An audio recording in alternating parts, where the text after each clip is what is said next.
Governments are banning people from taking their own money. You think that sounds crazy?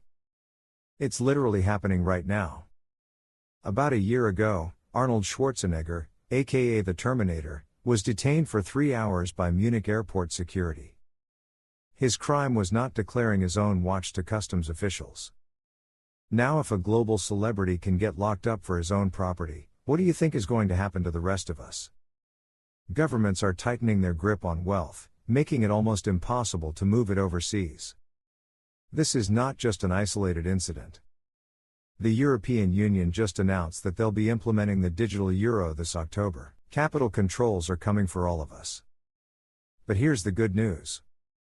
In the next few minutes, I'm going to break down exactly what's going on, why it may get a little worse, but most importantly, the best and most effective tools to bypass these restrictions and keep control of your wealth.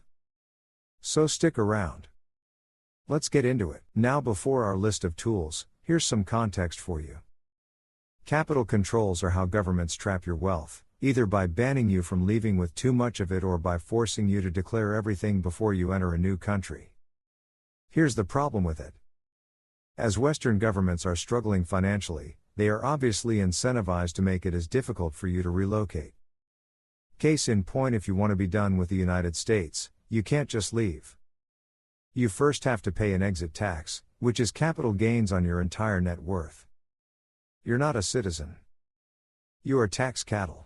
Now, when you declare all of your assets at the customs border, guess what? It loses its anonymity. That's why they want to know, so they can extract as much as possible from you. For example, if you want to enter the EU, you first have to declare anything above 10,000 euros in cash, roughly $1,000, anything in gold and silver above 10,000 euros. When it comes to watches and jewelry, it depends by country. In Germany, Arnold was stopped for having a watch over 21,000 euros, earning him 3 hours with cops and a 35,000 euro fine. The craziest part?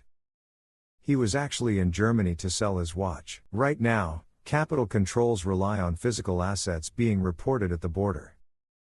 But with digital restrictions tightening, this may become far more difficult, far harder to evade in the future. By the way, that's one of the reasons why many people choose not to fly in airports. You can go by car with your family. In Europe, it's quite unlikely that you'll be searched by police. Buses and trains are also a low-risk option. Just make sure that you have mundane, worn-looking luggage. Airports, just avoid them entirely, guys, like the plague. It's not the 1970s anymore. No need to risk it at all. So what actually works? Well, if you absolutely need to move wealth through an airport, then your best bet is going to be with expensive silver numismatic coins. Why silver, not gold? Simple, because agents know that an ounce of gold is roughly $33,000. So with 2 or 3 of them, you're going to get to the reporting threshold. But silver? You're going to need a lot of silver, right? You can buy expensive coins, such as the 1847 Victoria Gothic crown, which in very good condition goes up to $30,000. But to the average agent, it's just another collectible. If they ever ask, you can always say something like, "It's my father's inheritance." It's still risky, but can be done. Now, when it comes to gold, what you want to do is put the plastic pouch inside your wallet, specifically with a bunch of other coins. The reason why you want to put that plastic container inside is because through the scanner, it's going to look like either another coin or one of those store tokens you use for the trolleys. Now, the problem with gold bullion is that it's very difficult to justify for personal use, unlike wearable objects or practical tools. Which is why a more convenient strategy, and one used by many wealthy individuals, is gold watches, jewelry, designer clothing. Because they integrate with regular accessories and aren't always classified as financial assets. Take Arnold's case, right? The airport security most likely nabbed him because he is a global, very well-known celebrity. They knew that it was going to get media coverage and scare away those who actually want to do it. But in reality, it's a very practical method, one used by many Chinese and Middle Eastern individuals. However, if you are going to be traveling with jewelry, watches, designer clothes, make sure that they're not in the original shopping bags or casing. Make sure that they don't have the retail pricing, papers, or the protective screen. That's exactly what Arnold had, because he was going to sell it at an auction.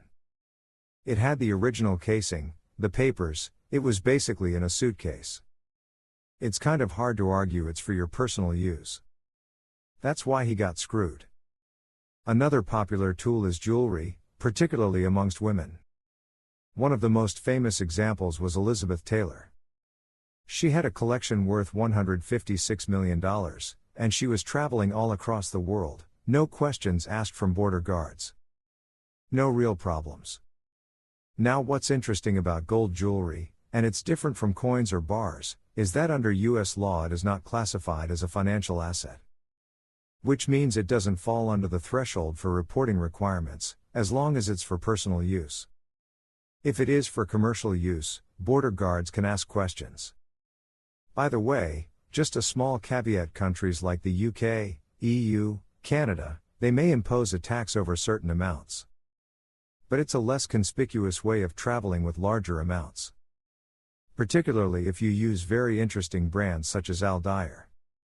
They craft jewelry that is almost 100% pure, so that you can actually move larger amounts. Now, you may have noticed I have yet to mention cash.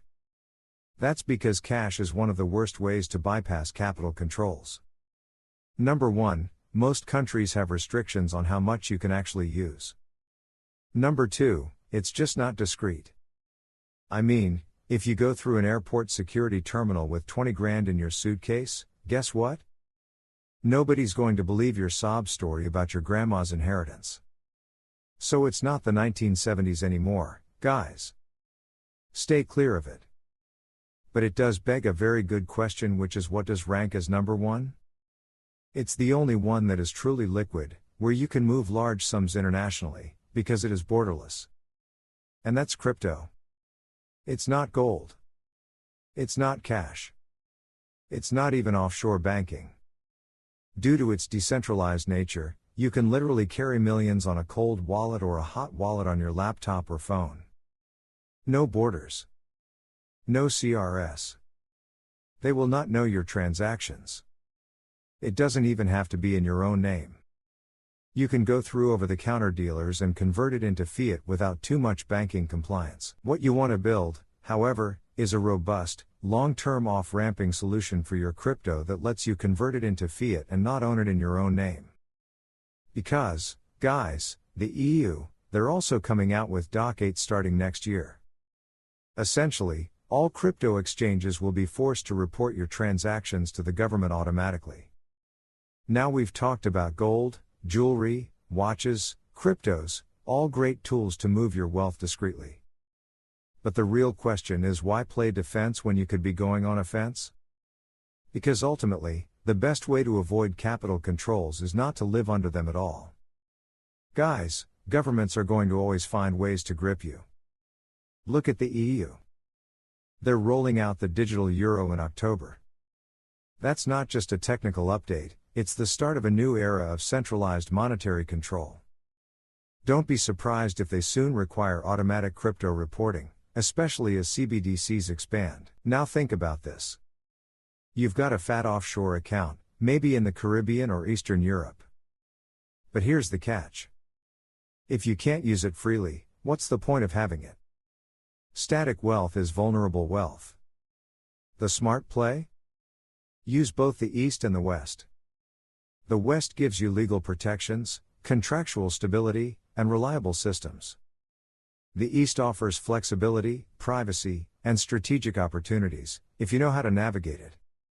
That is it for today's video. Peace out and stay safe.